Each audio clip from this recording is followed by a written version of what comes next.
The Nocturnals.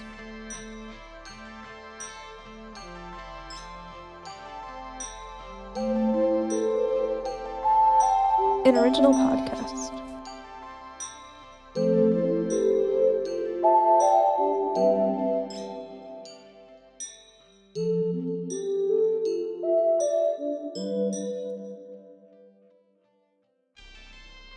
Episode 1.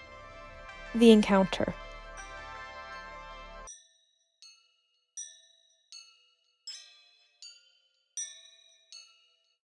Most do not have a reason to stay out at night. Now, there are a good many people who stay awake at night. Those who work a night shift, have insomnia, or simply wish to be with friends all have excuses to be up. However, awake is not out. By out, I mean outside.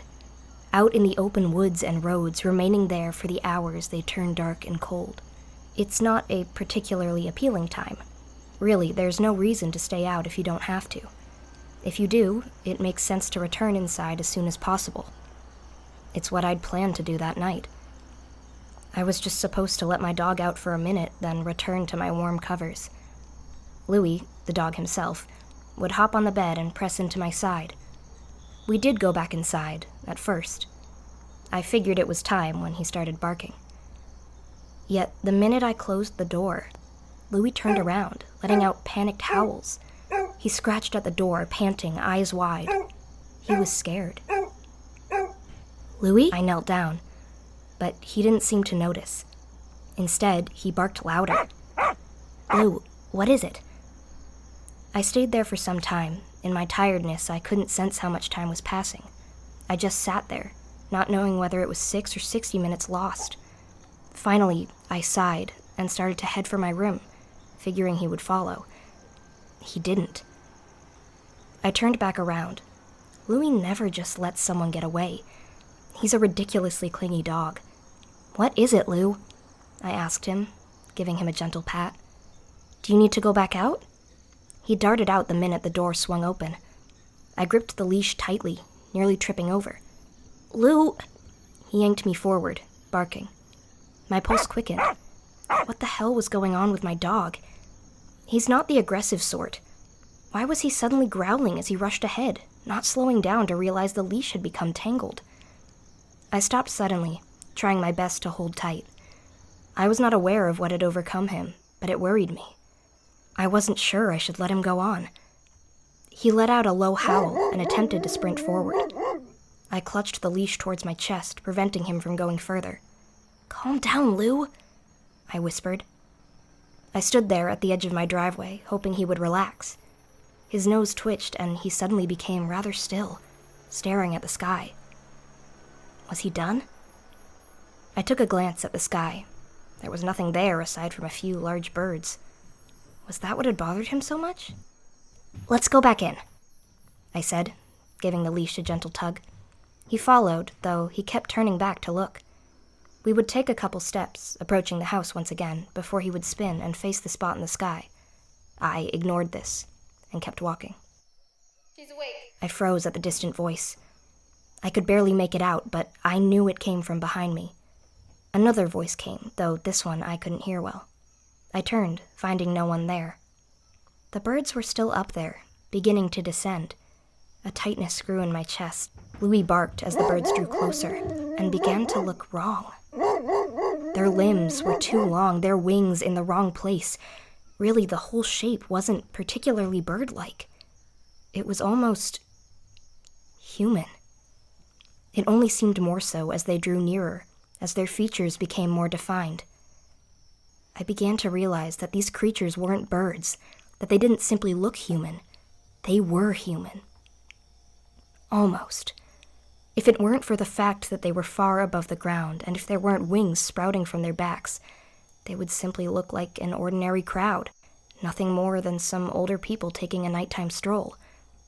Of course, that's not what they were. It shouldn't be possible. I'd studied enough about flight, read about how certain animals get off the ground. Even with wings, people shouldn't be able to achieve it. We're simply too different from animals who fly. Their bodies are shaped in a special way, allowing them to be lighter, faster. Ours are not. What the hell is this? I thought. My head hurt. I was tired and dizzy and unsure of what to make of everything. It wasn't that I felt nothing. No, it was more that I felt too much. Fear, excitement, confusion, wonder, panic, and doubt. I couldn't tell which to focus on. Couldn't decide whether to move forward or back. My mind and body had gone frozen, unable to react. Then I realized they weren't simply coming towards the ground, but towards me. I took a step back, my heart pounding. Louis growled as if he wished to defend me. I shortened his leash. An arm shot out, grabbing me. A woman of around 40 with pale blonde hair stood before me. Something was off about the look she gave. Her eyes were open far too wide. There was something wild within them. She grasped my shoulder with the other arm, pinning me down. Louis yelped, and I did my best to hold him tight. The others landed next to her, wings folded, in a loud whoosh. I'll try it. I heard one of them mutter. This person came towards me, putting his hand to my head. My heart began to beat faster than before. I stared at the stranger and his stern look. I wanted to run, to return inside, to... My eyes grew heavy. It seemed difficult to keep them open. Why should I thought. It was nighttime. Why should I stay awake? No, I'm outside. I can't just fall asleep now. Still, it was strangely tempting to lay down right there. I allowed myself to at least sit, only somewhat aware of Louis's whimpering. My eyes closed, and I took a deep breath in.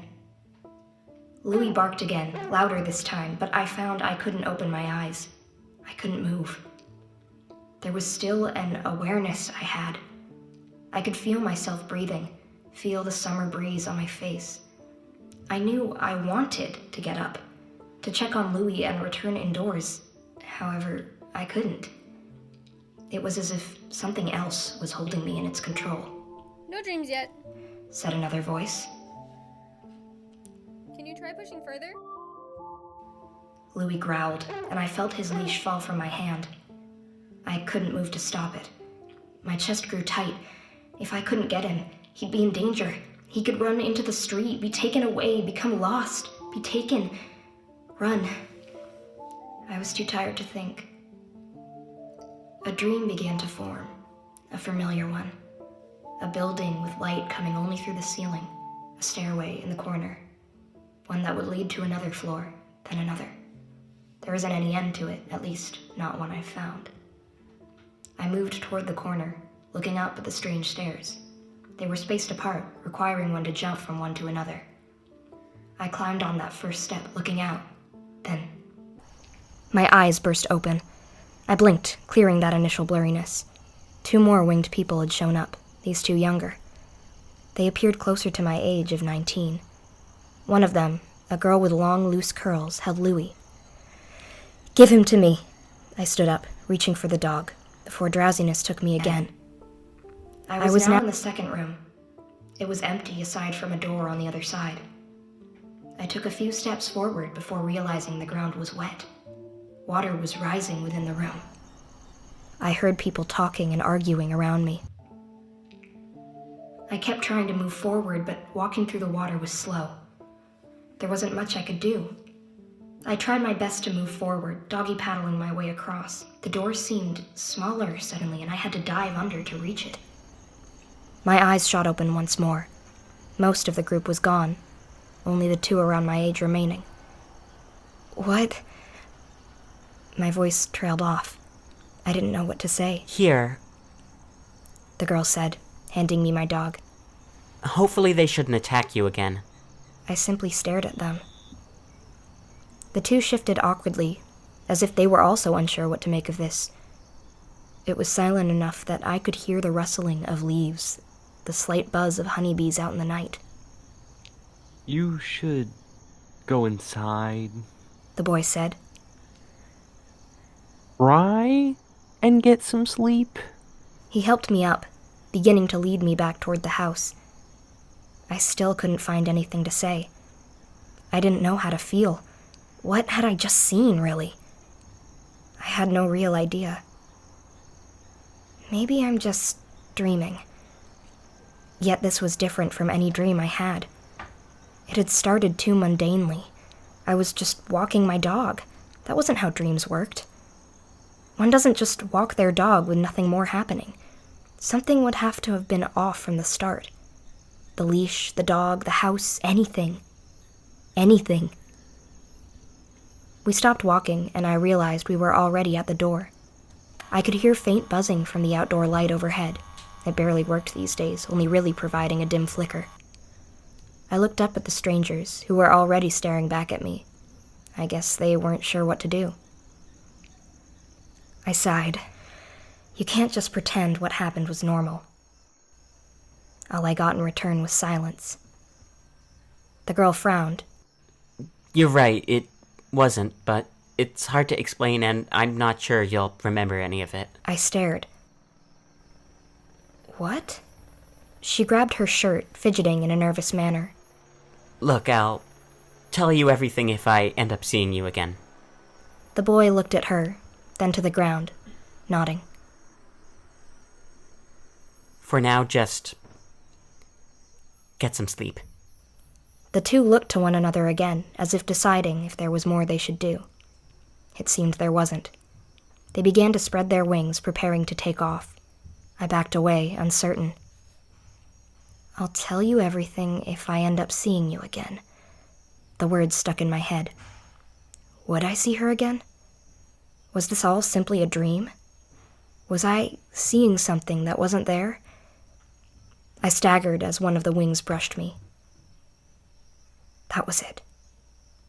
Before they could take off, I grabbed one of their feathers, gently plucking it out. From afar, they had seemed pure white, but up close I could see it was spotted. The feather wasn't unlike one from a snowy owl. Neither seemed to notice. I watched them fly off before returning inside. I carefully laid the feather down on my desk, knowing that if it remained, it would mean everything I'd seen had truly happened.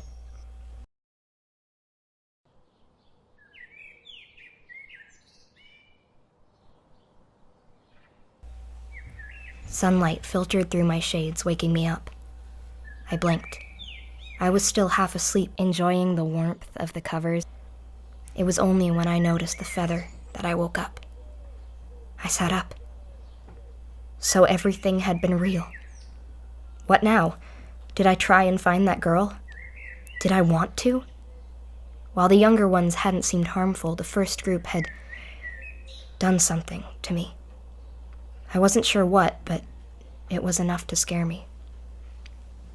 Suddenly, a loud ring spread through the room. I jumped, looking around for my phone so I could turn off the alarm. Somehow it had fallen under the bed. I grabbed it. 7:30 a.m. Thoughts of the winged strangers left me. If I didn't begin getting ready, I wouldn't make it in time for work.